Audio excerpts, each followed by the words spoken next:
د خیبر پښتونخوا په نوښار ضلع کې د تعلیمي محکمې لخوا د پرایمري سکولونو د جنکو طالب علمانو ترمنځ د لوبو مقابلې ترسره شوې دي چې پکې د نوښار ضلع د مختلفو علاقو د 52 پرایمري سکولونو جنکو طالب علمانو برخه اخیستې ده.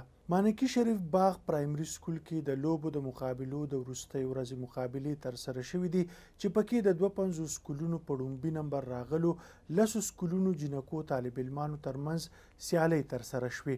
د لوبو د وروستۍ ورځې په دستوره کې جنکو طالب علمانو د ملي نغمو سره غوره کارکردګي ښودلې ده.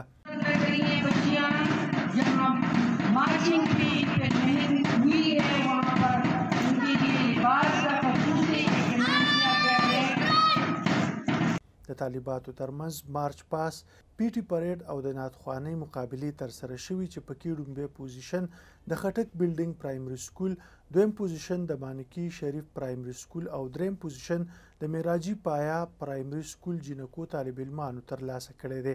اخره کې د تعلیم ضلعي افسر په لومړي، دویم او دریم پوزیشن ترلاسه کوونکو جنکو زده کوونکو انعامونه تقسیم کړل. نوښار نن د وحدت نیوز نماینده ناصر خان سره حضرت یوسف، وحدت نیوز، پیښور.